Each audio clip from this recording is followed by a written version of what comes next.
Yo, what is good, y'all, and welcome back to another JC2K video. In today's video, we're going to be reacting to Tydebo'S Season 1 Call the Ball Awards. Season 1 in my team, honestly, I think was really successful. I like the way they did content. I think they did a good job overall. I'd like to see more in-season content drops besides packs like the Daryl Griffith that they dropped early in the season. I'd like to see spotlights. I'd like to see a little bit more things added like that in Season 2, but honestly, I think they did a really good job with Season 1. The level 40 was worth grinding for.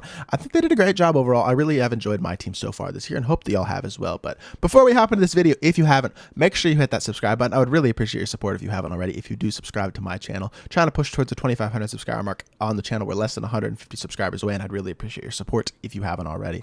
And also go subscribe to Ty. I assume the vast majority of y'all probably do already subscribe to Ty, but if you don't, I will leave his link down in the description below, so make sure you go show him some love as well if you haven't already. But yeah, without further ado, let's hop right into it and start off this video. I am going to skip Ty's intro. Go subscribe to him again. And the first award is Cheesiest. All right. I'd go Derrick Rose, me personally, out of these three. Because I feel like D-Rose gives you a rim running ability. He can shoot the ball. He's really freaking fast with the Hall of Fame quick first step. Yao is cheesy, but he's just tall. It's one of those things where it's kind of like, what do you define cheesy as, I feel like. So that kind of is, for me personally, I take Derrick Rose. I won't be bothered if he takes Yao. I don't even know why Kyrie is here, to be completely honest.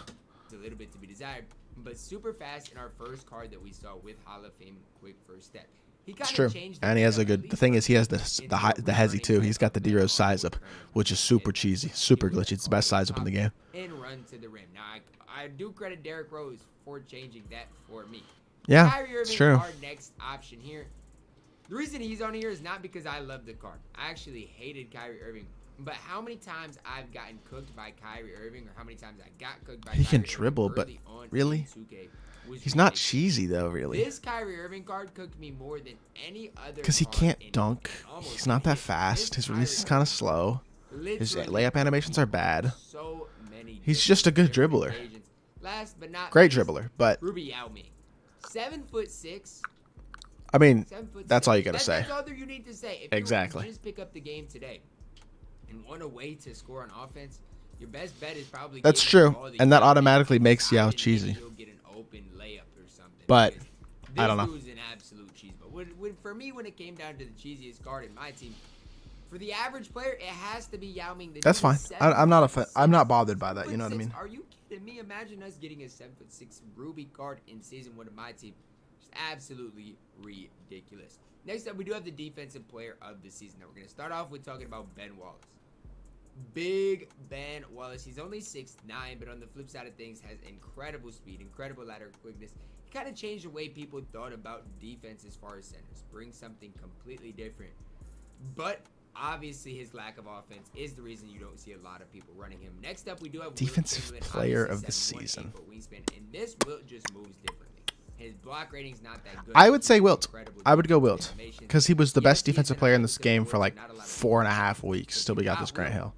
I don't know. He's got an 8-foot wingspan. He really was, especially early in the year. The question with an award like this is: are you talking about what is the best defensive card released this season? Because if that's the question, the answer is Ben Wallace. If you're asking who was the defensive player of the season, in the way that I interpret it, the best defensive card like during the season, throughout the season, I would go Wilt Chamberlain because I feel like Wilt had a significant impact for a month, 5 weeks. You're still going to play against him. Like, really good defensive card. I would go Wilt for defensive player of the season, but it's debatable, so if that makes sense. I like Grant Hill last year. I like him even more this year, and that says a lot about the card. All three of these cards are absolutely incredible on the defensive end of the court, but if you look at the lateral quickness, I don't mind him taking Ben, but that's just weird. I'm not sure. I'm telling you guys, he is the defensive player of the season. If we do not account for what he does on the offense end, just talk about defense, find me a better defender in this game. Yeah, next up, we have the most overrated card that did Larry Bird. Levine's not that overrated because not a lot of people gas him up anymore after they realize he's not that good of a card after the first day. He's decent. He's a great offensive card, but he's kind of slow and doesn't hold defense. Rodman, he's a budget card. He's not that good. Some people gas him up, but Larry Bird's 300,000 MT and mediocre. He's good, but not at all worth his price. Definitely overrated. It's Larry Bird for sure. Everybody's like, what? He's incredible. He has the Trey Burke base. Listen, Levine is good though on offense. 6'5". I don't know if he has a defensive stat above. I think Bird is the most overrated for sure. Badges, terrible. He's so well. expensive. Except we're gonna talk about Dennis Rodman, and I know a ton of people love Dennis Rodman. I don't love Dennis Rodman. And especially in the comp community, people love Dennis Rodman. Yeah, some of them do. That's true, but I just not. He's not for me, man. Why are you guys hyping up Dennis Rodman when Josh Smith is way better than Dennis Rodman? I understand Josh Smith does not have rebound chaser, but Josh Smith is way better than Dennis Rodman. 100%. I agree with that. Get you stops in the interior. He's got Hall of Fame Josh Smith is souped. But he's got the Dikembe. He's so good, dude. And I just don't see it with Dikembe. I might be fully missing out on something. I don't think he's missing anything, to be honest. I don't think he's that good. Talk about Larry Bird being overrated. It's because you have to lock in so much MT. And it's not like exactly. Players for it's 300,000 MT. In, you know, the LeBron James, and not even locking in players. He's right. That's a good point, actually. You're just locking in straight up, just throwing away MT. You're locking in signatures that you can't even use. Larry Bird. Yeah, the signatures, you can't do anything with them. This game for me, the most I agree. 100% Larry Bird. Fred VanVleet. I know a lot of you guys are like, Josh Smith is the most underrated card in my team, I think. He is so good. Literally a top 3, maybe 4 center. How many of you guys would know how good Fred VanVleet is? I've been gassing up Fred VanVleet all season, I'll say that. I don't think he's that underrated. I mean, he's a great budget card, but I don't think he's that underrated. Because he's really good. He gets run in a lot of competitive lineups, even still. And so does Gus. And so does Josh. They all do. But Gus is good. Josh Smith is a better card than Gus. He is so soup. He still plays on my I love Josh Smith. I hope we get a new Josh Smith like the relatively soon, because he's so good. Get him on my no money spin account. Got him on my road to 250K account, and it hurt me not using Gus. Yeah, it's fair. Because I liked him that much. Release-wise, Gus is really good. I agree. I'm not sure he's super underrated, but he's definitely a super solid card. Yeah, I feel like it's Josh Smith, dog. Everybody knows he's good, but people still think Dennis Rodman is voice better cracker. than Josh Hell, Smith. okay, Ty, I see you. If you're losing money as a trader, here's why. Emotion. That's the problem. See, hold Paul on. Jones is one of the best power forward centers in all of 2K. He's top 5 at either position. I'll take Josh Smith and compare him to anybody else in the game. He is that good and that elite. And so when it comes down to the most underrated card in the game, each and every one of these cards is underrated. Sorry. I gotta give it to Steady Freddy. Next up, we're going to talk about Fred? the best token reward. We're going to I don't know. Amethyst, a pink diamond, and a diamond. Amethyst, Serge Ibaka. Dale Ellis is the only card here that I would still consider running in a competitive lineup in a tournament and stuff, so I'd say Dale Ellis.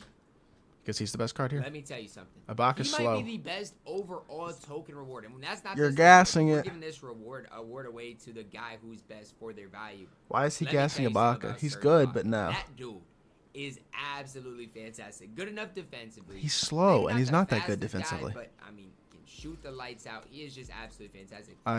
He was really good week 1, but I don't know, dog. I don't know, man. Even decent enough on the defensive end. Look, he's not necessarily a top. I don't know. I think he's kind of souping it a little bit for no reason. If you're running Dale Ellis, he can definitely compete. And Kyrie Irving, again, the card that gave me probably the most headaches in general throughout this year has been Kyrie Irving. My head still hurts getting cooked. I guess. But for me, another guy who's really? You said Ibaka? He's souping. Like, no. Ibaka's okay, but Dale Ellis is like actually still a competitive level 3, I think. Budget MVP. Suggs is really good, but he's a Sapphire. Best Sapphire in the game, but still not budget MVP. Of these 3, I think it's Gary Harris, because he's a great 3-and-D. Really good 3-and-D. Fields is a good 3-and-D too, but Ruby Landry Fields, jump shot. Yeah, I don't know. Very solid release. Combine that, I think he's 6'7", can play the 2. Good 3-ball, decent enough on the defensive end of the court. Gary Harris, once he gets Evo, gets the Hall of Fame catch and shoot. A card that I run on my no money spent squad account. I would be lying to say it didn't. It's Gary Harris, I think. To run him in quals. I would definitely say. That good. Okay, I think you're gassing it with the quals. You relax, but he's very good. Are cards that I would recommend if you watch this video. You need budget players to pick up. They're all absolutely fantastic. If there's one I could recommend, it's the Amethyst Gary Harris. I would agree with that. Of those 3 guys, I would agree with that. But next up, Mr. Dikembe, easily. Now, to be fair, I haven't used Bob Cousy or Russell Westbrook, but Dikembe is very inconsistent in terms of his release. Sometimes he's super knocked down, sometimes he's hard to green with, and his release is kind of baited against a good defender as well. Cousy and Westbrook, I feel like you kind of know what you're getting out of those 2. I haven't used the 2 cards, to be fair, but what is inconsistent about them? Like, Westbrook doesn't have a good dribble style. I don't know if Cousy does or not, but his jumper's not very good, and he's small. Like, What is inconsistent? None of them are that good, in my Cards that opinion. sometimes I don't know. are fantastic for me. Other times I just don't know about. Kemba Mutombo. Sometimes when I use him, it feels like is the best center in the game, and it's not even close. Other times I use the card and it's like, dog, can I get Anthony Davis or even Josh Smith out here? His release sometimes is super baited. So it really depends on who you play, how they respect Kemba Mutombo. Either way, on the defensive end and rebounding, he's going to be fantastic. He's going to get you stops. I like Dikembe. I really do believe he's a top 2 or 3 center in the game. A card I still run, no matter what type of setting I'm playing in outside of my no money spend account where I can't afford it. Bob Cousy, a card I grinded for on my road to the 250K tournament. But Cousy's not that good. He's fine. Look, he's got some incredible shooting badges. There's some good But things he's not that good, I promise. Release-wise, it's just slow. It's easy to green, easy to time. But it's just I slow, promise you, and he's that's just kinda not the that one good, thing I will dude. say He's about just Bob not. Cousy. He's fine. Sorry. His release is just kind of on the slower side of things.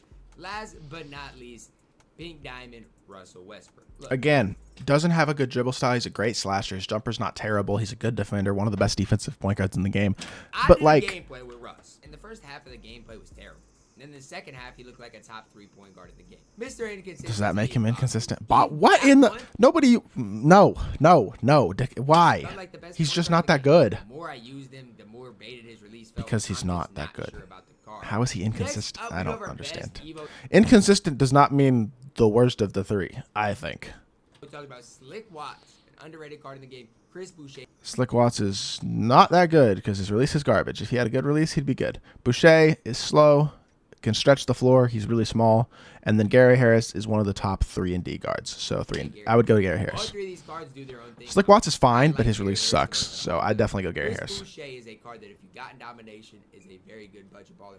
And Slick Watts, man, y'all do me a favor. Look up Slick Watts and what he can do for you on the defensive end of the court. Yeah. No, Slick Watts' release isn't good. His release isn't good. Look up Very his true. Evo. Tell me that Slick Watts isn't tough, man. He's not that tough because his release sucks. And if you have a bad release, you're not that tough. The MVP. Carmelo of season 1 Anthony. of my team is between He is 3 tough. cards. Pink Diamond, Chris Webber. The best card in my team, in my opinion, is Carmelo. He is so good. An amazing 4. You can play with the 3-2, but at the 4, he is so good. Like, phenomenal. Diamond Isaiah Thomas and the Pink Diamond Carmelo Anthony. I'm so high on Carmelo. My favorite 4 in the game. Weber's amazing, and so is IT. They're both amazing. But I don't know if I would like him as center and power forward, but this dude can get he's right. done at all. C-Web is amazing. So is IT. They're both the 2 best players in their position, I'd say. But jump shot 22 is just fine. Carmelo's so good. Diamond Isaiah Thomas, the Flash. I don't know. Card. Again, another card. I'm a massive. And my thing is, I'm just glad they gave us Carmelo and that he was a good season 1, like level 40. Like, he's not Steph Curry from last year, but he's still a really good level 40. And I just feel like having good level 40s is something that brings so much interest and positive, like, publicity. It's not even a good way to explain it, but just a really good overall card is Carmelo. And like having low 40s like that, who are the best card at their position for several weeks after they're available, is super valuable, I think, for the game. It entices people to grind the game and play the game when they can get one of the best cards in the game and one of the best cards at that position for free. You know what I mean? That's my thing. So I hope 2K keeps that up this year and makes every single level 40, if possible, one of, if not the best players in the game and at their position for a significant amount of time, a decent amount of time anyway, after they're available. So it makes the game worth grinding, if that makes sense. At the point guard position, by far my favorite. IT is the best point guard in the game. I like him a lot. I'll say that. Fantastic. I do like IT a little bit more on cringe, and I'd say then obviously the Pink Diamond Carmelo Anthony, level 40 award. I play him at the power forward position. He gets me rebounds, gets me stops, shoots the ball well, runs to the rim well. All 3 of these cards are fantastic. That's why they are in the MVP discussion. But for me, Carmelo Anthony, the MVP level 40 award. I agree, 100%. Carmelo's the guy I would have gone with. It's good stuff. Between Damian Lillard, Gary Harris, Landry Fields, Darius. I don't know if I'd put Siakam at center. I might put Wendell Carter or something. Some of you guys but might not like Siakam at center. Some of you guys might prefer Yao Ming. Some other guys couldn't leave Siakam off the list. Started with Damian Lillard. Going through the Ruby point guards, Mo Williams was there, but I don't really like his release. Definitely Dame takes the cake. Shooting guard, an unevoed Gary Harris still is a top shooting guard in the game. It's just the way it is. Landry Fields plugging him in at the 3. There are some other guys that you could have argued for if you wanted to argue for a guy like James Worthy, those types of guys. I don't think James Worthy would make this team, but I'd probably put Wendell Carter at center, or even like Rick Smits or Yao, kind of a masher. Welcome to the Hollywood Bowl. It's me, Billy. This is a dream. If I get one all Ruby team, a Ruby team that I go into Unlimited with and try to go 12-0, this is probably the squad I would not now probably win. be very And happy for trying to all go 12 amethyst with a team, Ruby team, to be started fair. with Freddie Van Vliet. They're all All right, I can immediately tell you what I would change on this team. I like Fred VanVleet. I think he is amazing. I would put Drew Holiday there because I think Drew Holiday fits this team a lot better because Donovan Mitchell is your primary ball handler if you're running him at the 2. So you need a defensive point guard, and Drew Holiday is an elite defensive point guard with a really nice catch and shoot release. He's got base 29. I would put Drew Holiday here because that's just the way that it fits your team. You don't want to run a 6'1" Fred VanVleet and a 6'1" Donovan Mitchell because that's going to hurt your defense, I feel like, a lot in your backcourt. So for me personally, I would put Drew, and otherwise I actually don't think I'd change anything else about this team. The downtown Freddie Brown's another good amethyst. Drew Holiday. It was a pretty stacked position, but for me, Fred VanVleet is the card I went with. Donovan Mitchell at the 2 was tough because I personally don't really like Donovan that much, but I know how good he is and how useful he can be, especially if you know how to dribble. Kawhi at the 3 was over guys like Scottie Pippen, another guy I'm a big fan of. Kawhi. Yeah, I agree. Kawhi's on my God squad though. Still, like, he is so good. He played in all type of competitive. He plays in competitive settings for me and a lot of other people. Settings. Josh Smith at the 4, a guy. He's just an all-around player. Can shoot, can dunk, can't really dribble, but can do it all. KP at the 5 obviously is absolutely fantastic. He's a good offensive guard, but he's not fantastic because he doesn't play defense. So I don't know. The more you can really ask for. All diamond team. This diamond team is fantastic considering 4 out of the 5 here, and if I'd have locked in Larry Bird, 5 out of the 5 would have played in the team. I agree with 4 out of these players. Larry Bird, I don't know if I would make the best diamond power forward because I would run LeBron over Larry Bird personally because I think LeBron just gives you more in terms of his player build, his speed, his slashing ability, all that stuff, in addition to being able to shoot the ball. And especially on next gen, he's an elite shooter, but on current, he can shoot as well. And then his ability to like stretch the floor and not stretch the floor. Larry can stretch the floor, but his defense and his slashing, like I just think he's a better overall card than Larry for me personally. But that's the only thing I would change. The 1 through 3 and 4 at the center. Honestly, those are no doubters. So Larry Bird's the only debatable one I would say. Kobe Bryant, my second favorite shooting guard in the game. He's my favorite shooting guard, Grant but Hill, my favorite small forward in the game. Larry, a top power forward, small forward in the game. Then arguably a top 2 or 3 center. I'm actually interested to see the all pink diamond team because there aren't that many good pink diamonds. All diamond team.